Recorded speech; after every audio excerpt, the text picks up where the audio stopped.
హల్లెలూయా. దేవునాన్ని మహిమ కలుగును గాక. ఆయన ప్రేమించడం అంటే బైబిల్లో సామెతల గ్రంథంలో చూస్తే 127 ఇలాగూ ఆశీర్వదించబడతాడు. బిడ్డలు ఈ విధంగా ఉంటారు, ఒలీవ మొక్కల్లాగా. భార్య ఫలించి ద్రాక్షవల్లి వలగే ఉంటాడు.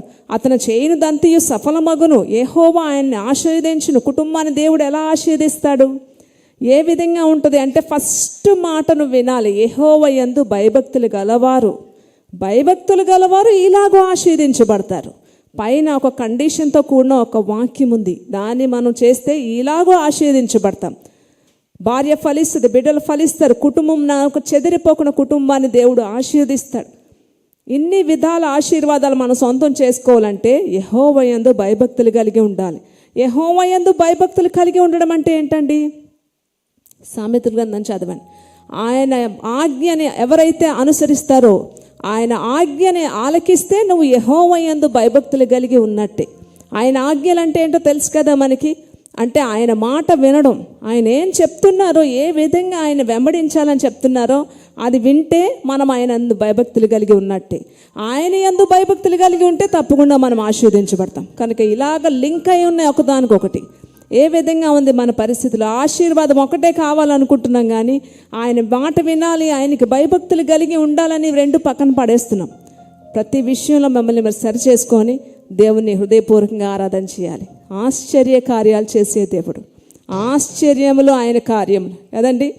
ఎన్ని శ్రమల్లో వారు దేవుని యొక్క ఆశ్చర్య కార్యాలు చూశారు. బైబిల్ గ్రంథంలో పౌలు, శీల అవ్వచ్చు, పేతురు, యోహాన్లు అవ్వచ్చు, అనేక మంది భక్తుల జీవితాల్లో ఎలాంటి పరిస్థితుల్లో వాళ్ళు దేవుని అద్భుత కార్యాలు చూశారు. ఒకవైపు శ్రమ, ఒకవైపు వేదన, ఒకవైపు కష్టము, ఒకవైపు నిందలు, ఒకవైపు అద్భుత కార్యాలు, ఆశ్చర్య కార్యాలు. దేవునిలో అనేక మంది రక్షించబడుతున్నారు. ఇదొక వైపు ఈ తోవలో వెళ్తున్నారు, ఇటువైపు దీవించబడుతున్నారు.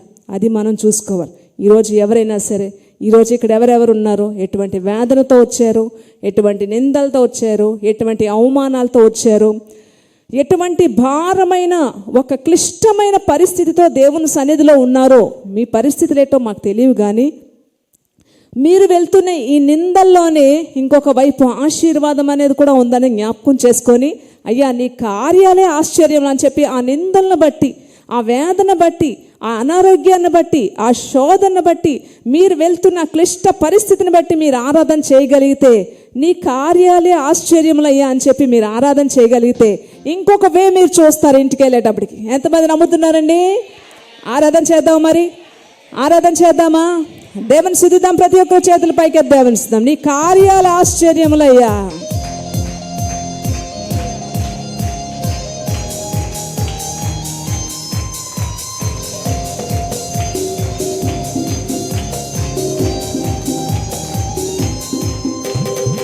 ఆశ్చర్యములు నీ కార్యములు, దేవుని కార్యాలే ఆశ్చర్యములు.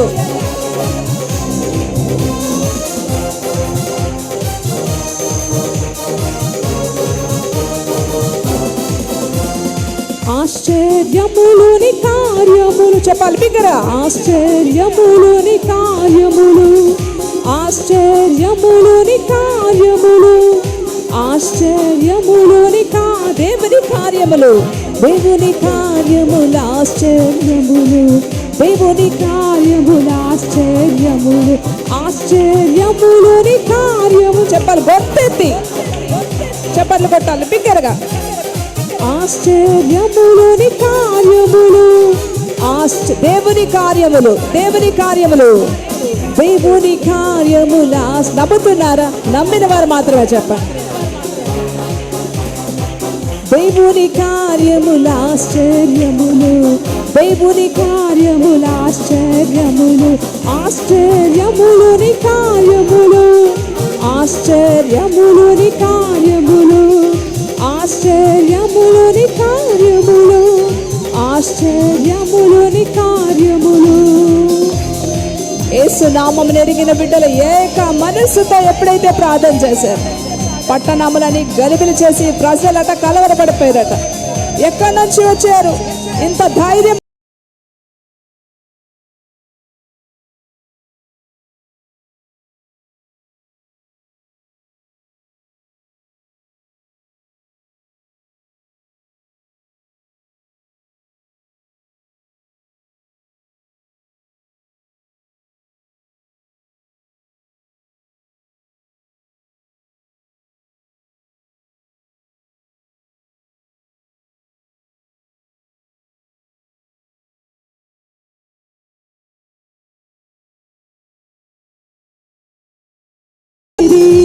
పరిశుద్ధాత్మతో నిండిన వారి దేవుని చెప్పాలి. ఆశ్చర్యములు, ఆశ్చర్యములోని కార్యములు, ఆశ్చర్యములోని కార్యములు, ఆశ్చర్యములోని కార్యములు, ఆశ్చర్యములోని కార్యములు.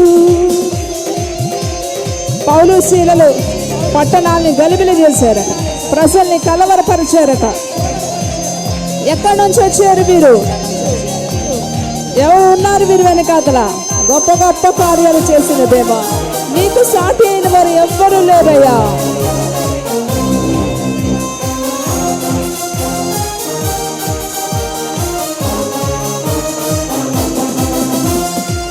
యేసునెరిగిన పౌలు శీలలు యేసు వార్తను ప్రకటించుచు, యేసునెరిగిన పౌలు శీలలు యేసు వార్తను ప్రకటించుచు, పట్టణములను గలిబిలి చేసిరి, ప్రజలను కలవరపరచిరి. పట్టణములను గలిబిలి చేసిరి, ప్రజలను కలవరపరచిరి. ఆశ్చర్యము. ఎవరెవరైతే క్లిష్టమైన పరిస్థితిలో ఉన్నారో చెప్పండి, ఆశ్చర్య కార్యము చేయబోతున్నాడు నా జీవితంలో ఆయన. ఆశ్చర్యములోని కార్యములు. ఇంకా యేసునెరిగిన యోహాను పేతురు యేసు నామమును ప్రకటించగానే ఆశ్చర్యం. పుట్టిన దగ్గర నుంచి ఒక కుంటివాడు దిగ్గున లేచాడట. ఇలాంటి కార్యాలు మీ జీవితంలో చూడాలనుకుంటున్నారా? చెప్పండి, చెప్పండి, విశ్వాసంతో చెప్పండి. నా జీవితంలో ఆయన ఆశ్చర్య కార్యం చేయబోతున్నాడు, ఈ దినమే చేయబోతున్నాడు. ఆయనకి స్తోత్రం.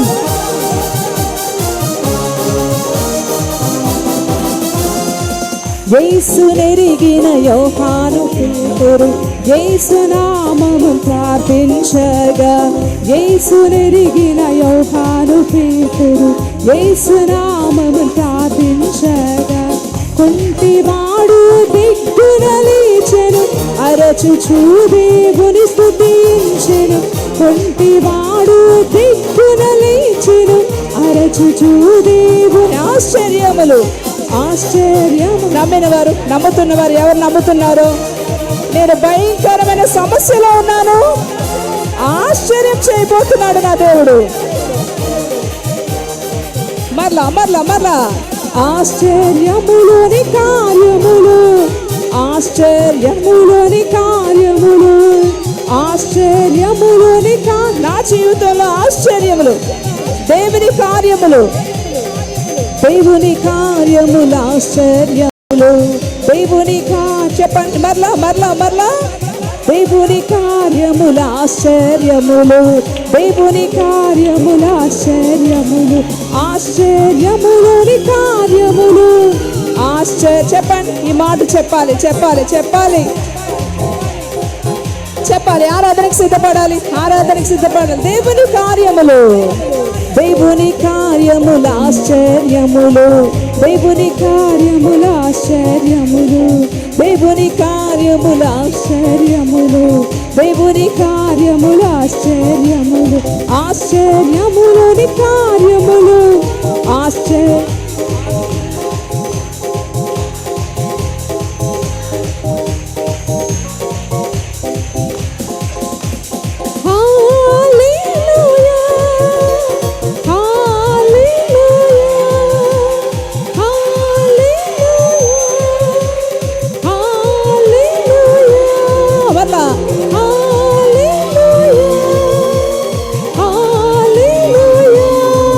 ఒకే స్వరం, ఒకే స్వరం.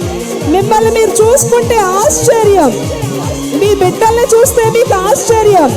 అసలు నేనేనా, నా జీవితమేనా? మరలా మరలా.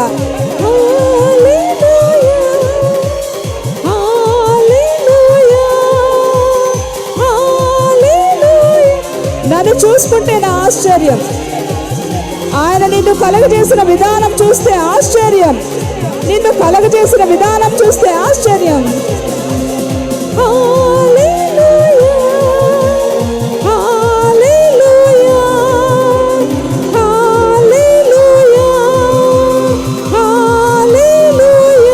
ఎవరు ఆశ్చర్యం చూడాలనుకుంటారు? ఏదో కార్యం చూడాలనుకోండి. భయంకరమైన వేదనలో నేనున్నాను, ఎవ్వరు చేయలేరు ఇది. నేను నీ వైపు చూస్తున్నానయ్యా, నా కన్నులు నీ వైపు చూస్తున్నాయ్యా, నా చేతులు నీ వైపు చాపుతున్నాయ్యా, నువ్వు మాత్రమే చేయగలవు. నమ్ముతున్నారా?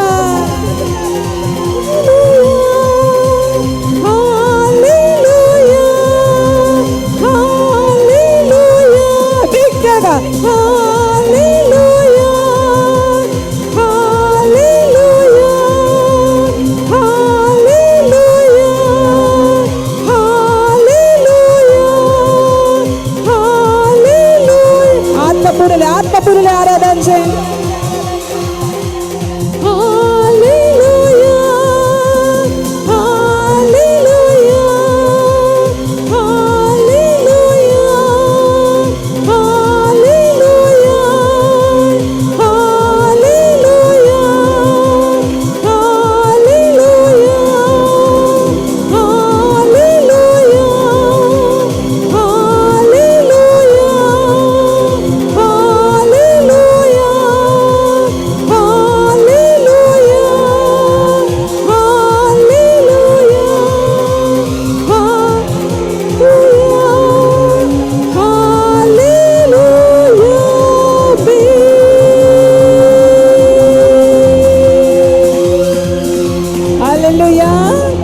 ఆశ్చర్యములు ఆయన కార్యములు, ఆశ్చర్యములు ఆయన కార్యములు.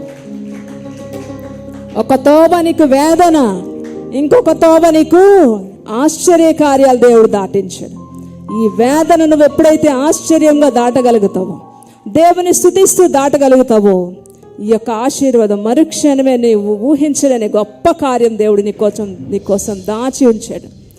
ఇది జరగాలంటే నువ్వు ఆరాధన చేయాలి. నువ్వు చేస్తావయ్యా, దానికి నీకు కృతజ్ఞతలు. నేను వెళ్తున్న ఈ మహాభయంకరమైన ఈ పరిస్థితిలో నీకు కృతజ్ఞతలు చెప్పగలిగితే, అది మనకి సాధ్యమైతే గొప్ప ఆశ్చర్య కార్యం మీరు చూస్తారు. మనకి అసాధ్యమైన పని ఏదంటే, మనం ఒక వేదన అనుభవిస్తున్నప్పుడు ఈ వేదనను బట్టి నీకు వందనాలయ్యా అని చెప్పడం చాలా కష్టమైన పని, అసాధ్యం. అది చెప్తారా మీరు? భయంకరమైన సుడిగుండం ఉంది మీ ముందు, దీన్ని బట్టి నీకు సంతోషంగా వందనాలయ్యా ఎంతమంది చెప్తారు?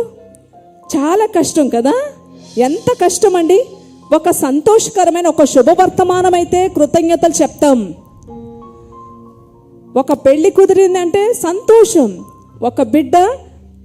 ఒక బిడ్డకి తల్లి అవుతున్నావంటే సంతోషం. తప్పకుండా నువ్వు కృతజ్ఞతలు చెప్పగలవు.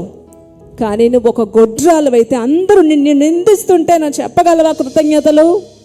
నీ ఉద్యోగం పోతుంది, నువ్వు చెప్పగలవా కృతజ్ఞతలు? చెప్పగలవా?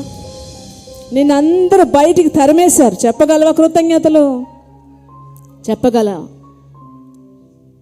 నువ్వు ఊహించిన ఒక వ్యాధి నిన్ను వెంటాడుతుంది, చెప్పగలవా కృతజ్ఞతలు? నీ జీవితం చిందరవందరైపోతుంది, నీకు వందనాలయ్యా, చెప్పగలవా కృతజ్ఞతలు?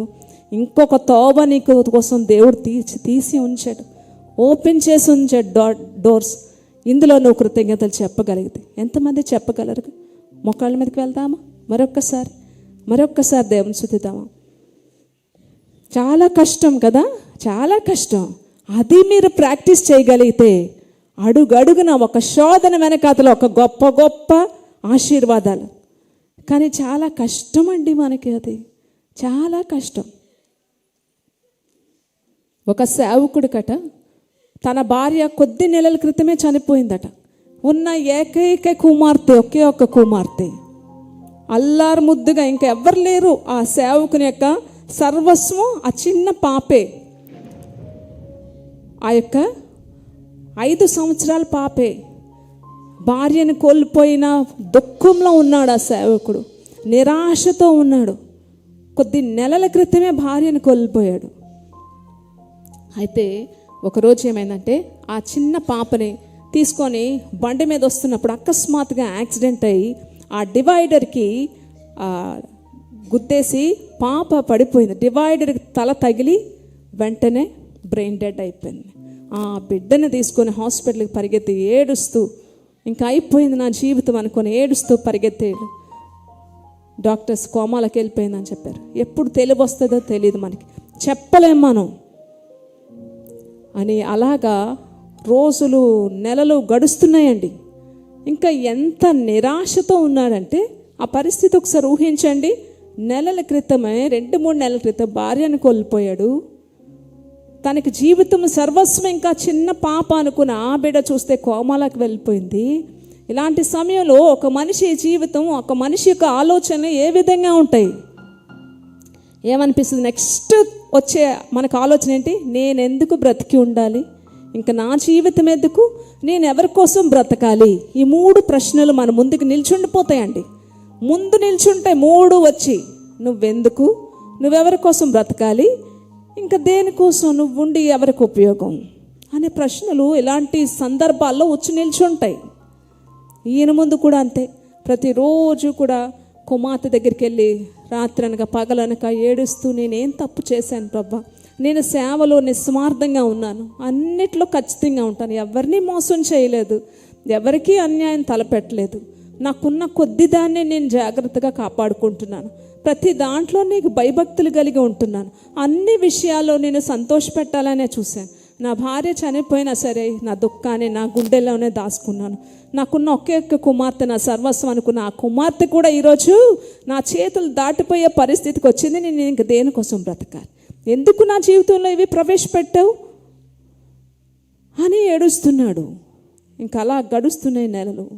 ప్రతిరోజు కూడా కూతురు దగ్గరికి వెళ్ళి క్యారేజ్ తీసుకెళ్ళి ఆ బిడ్డకి తినిపించి, ఆ కోమలో అంటే కదలలేని స్థితి, కళ్ళిప్పదు, ఏడ్చి ఏడ్చి ఏడ్చి కన్నీళ్ళు ఇంకిపోయాయి. ఇంకా లేదు, బాడీలో వాటర్ అనేదే లేదు, అంతగా ఏడ్చేది. అలాగా ఒక 3-4 నెలలు దాటాక ఒకరోజు ఆ పాపకి క్యారేజ్ మళ్ళీ పట్టుకొని వెళ్తున్నాడు. తీసుకొని వెళ్తూ ఆ హాస్పిటల్ ఆవరణలోకి వెళ్ళేటప్పుడు దేవునికి స్వరం వింటున్నాడండి. నా కుమారుడా, నువ్వు నన్ను స్తుతించగలవా అని స్వరం వింటున్నాడు.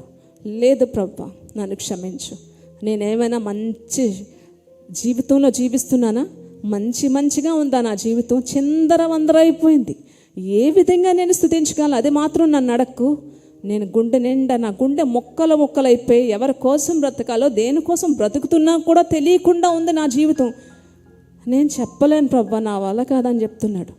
ఇంకా ముందుకు వెళ్తున్నాడు. పరిశుద్ధాత్మదేవుడు, నా కుమారుడా, నన్ను స్తుతించగలవా, ఈ భయంకరమైన పరిస్థితిలో నన్ను ఒక్కసారి స్తుతించు అంటే, నేను చేయలేను, నాకు ఇంకా ఏమీ మిగలలేదు, నేను ఎంతగా నిన్ను భక్తి చేసినా సరే, నా జీవితాన్ని ఎంత భద్రంగా కాపాడుకున్నా నా చెయ్యి వదిలేసావు కదా నువ్వు, నా భార్యను దూరం చేసావు, ఇప్పుడు నా కుమార్తె కూడా దూరం అయిపోతుంది, ఇంకా ఏముందని నేను స్తుతించాలి.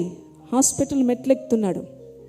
నా కుమారుడా, నన్ను స్తుతించు, నేను గొప్ప కార్యం చేయబోతున్నాను అని చెప్పి, నేను చేయలేకపోతున్నాను, నేను స్తుతించలేకపోతున్నాను ప్రభా అని ఏడుస్తూనే ఉన్నాడు.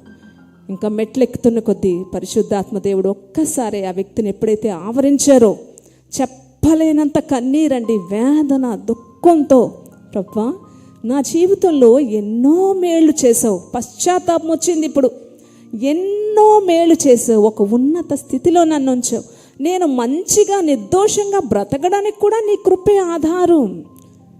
ఈరోజు నా భార్య పోయింది, నా బిడ్డ కూడా నా చేతులు దాటిపోతుంది ప్రభా, అయినా సరే నన్ను క్షమించు అని చెప్పి పశ్చాత్తాపంతో నిన్ను స్తుతించడం మొదలు పెడతానయ్యా అని చెప్పి కన్నీటితో దేవుని స్తుతించడం మొదలుపెట్టాడని.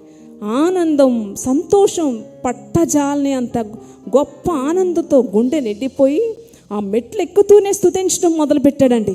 స్తుతిస్తూ చెప్పలేని సంతోషం గుండెల్లో. ఆ మెట్లెక్కుతూ ఆ కుమార్తె యొక్క డోర్ వైపు వెళ్తుండగానే పరిశుద్ధాత్మ దేవుడు అక్కడ కార్యం చేశారు. నెలల తరబడి కోమాలో ఉన్న అమ్మాయి కళ్ళు విప్పిందండి. కళ్ళు విప్పి పరిగెత్తుకొని వచ్చి మంచం దిగి డాడీ అనుకొని వచ్చిందండి. హల్లెలూయా, హల్లెలూయా. కొన్నిసార్లు మన క్లిష్ట పరిస్థితిలో మనం స్తుతించలేం, కానీ స్తుతించగలిగితే గొప్ప కార్యం మనం చూస్తాం. కానీ సాతానుడు ఎట్టి పరిస్థితిలో అది చెయ్యనివ్వడు. మనకి చాలా కష్టమైన పని అది, మనం స్తుతించలేం. ఇప్పుడు నేను చెప్తున్నాను, ఏం చేసావయ్యా, ఏముందని నా జీవితంలో అన్నీ అయిపోయి కదా, నేను ఇప్పుడు నా నోటితో నేను స్తుతించగలనా అనుకున్న మీరు మీ క్లిష్ట పరిస్థితిని బట్టి చేతులెత్తి ప్రవ్వా, నేను వెళ్తున్న ఈ భయంకరమైన గాఢాంధకారపు లోయలో నీకు కృతజ్ఞతలని చెప్పండి. మీరు నిండు మనసుతో చెప్పండి. మీరు నిజంగా చెప్తారా? చెప్పండి. కృతజ్ఞతాసులయ్యా, నేను వెళ్తున్న గాఢాంధకారపు లోయలో నీకు కృతజ్ఞతలయ్యా. నువ్వు చేసిన దేవుడివే, చెయ్యకపోయినా నా దేవుడివే అని చెప్పండి. పరిస్థితులన్నీ చేజారిపోయినా, ఎంతగానో శ్రమ పడినా, ఫలితమేమీ లేకున్నా, అనుకున్నవన్నీ దూరమైపోయినా, మంచి రోజులు వస్తాయని నిరీక్షణే లేకున్నా, మారదే తన రాతని దిగులు పడకుమా, మారాను మధురముగా మార్చెను నీకే, మారదే తన రాతని దిగులు పడకుమా, మారాను మధురముగా మార్చెను నీకే, మేలులతో నిన్ను తృప్తిపరచు, నిన్ను తృప్తిపరచును. సీయోను దేవుడే, నిన్ను సిగ్గుపడనివ్వడు, కనికరా పూర్ణుడే, నీ కన్నీరు తుడుచును. సీయోను దేవుడే, నిన్ను సిగ్గుపడనివ్వడు, కనికరా పూర్ణుడే, నీ కన్నీరు తుడుచును. అసమానుడైన వాడు అవమానపరచడు నిన్ను, ఓటమి ఎరుగని మన దేవుడు ఓడిపోనివ్వడు నిన్ను. తన కార్యాలెన్నో నీకై చేసిన వాడు, కష్టకాలమందు నీ చేయి విడుచునా. అసాధ్యాలెన్నో నీకై చేసిన వాడు, శ్రమలో నిన్ను దాటిపోవునా. సీయోను దేవుడే, నిన్ను సిగ్గుపడనివ్వడు, కనికరా పూర్ణుడే, నీ కన్నీరు తుడుచును. సీయోను దేవుడే, నిన్ను సిగ్గుపడనివ్వడు, నీ కన్నీరు తుడుచును. పరిస్థితులన్నీ చేజారిపోయినట్టే ఉంటాయి. ఎంత శ్రమ పడినా, ఎంత కష్టపడినా మనకి ఫలితం రాదు. ఎందుకు? నీ భక్తి, నీ నీతి. సాతానుడు నిన్ను చిక్కులు పెట్టేసి, నేను హింసలు పెట్టేసి, నీ నోట్లోంచి ఒక మాట రావాలి. ఆ మాట ఏం మాట? నువ్వు దేవుని దూషించే మాట. ఏం చేసావయ్యా నువ్వు నాకు? నా జీవితంలో ఏం చేసావని నేను స్తుతించాలి. ఆ మాట ఎప్పుడు వస్తుందో అంతవరకు నువ్వు ఎంత నిర్దోషంగా ఉంది, నువ్వు ఎంత యథార్థంగా ఉంది. చిక్కులు పెట్టేసి, హింస పెట్టి ఆ నోరు ఎప్పుడు వస్తుంది, ఆ నోట్లోంచి ఆ మాట ఎప్పుడు వస్తుందా కాసుకొని ఉంటాడు. మనం ప్రాక్టీస్ చేయాలండి. ఏంటి? నన్ను సిగ్గుపడినవయ్యా. ప్రాక్టీస్ చేయాలి ప్రతి ఒక్కరూ. అసమానుడైన వాడు అవమానపరచడు నిన్ను, ఓటమి ఎరుగని మన దేవుడు ఓడిపోనివ్వడు నిన్ను. తన కార్యాలెన్నో నీకై చేసిన వాడు, కష్టకాలమందు నీ చేయి విడచినా.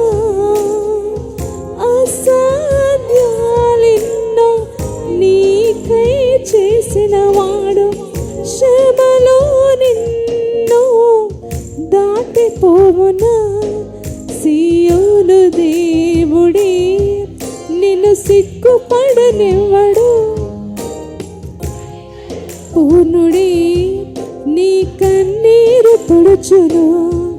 సియోను దేవుడే నిన్ను సిగ్గుపడనివ్వడు. కనికర పూర్ణుడే నీ కన్నీరు తుడుచును. ఎంతమంది ఈ మాట చెప్తారు? చెప్తే మీ ముందు అద్భుత కార్యమే. గట్టిగా చెప్పలు కూడా గమనిస్తాం.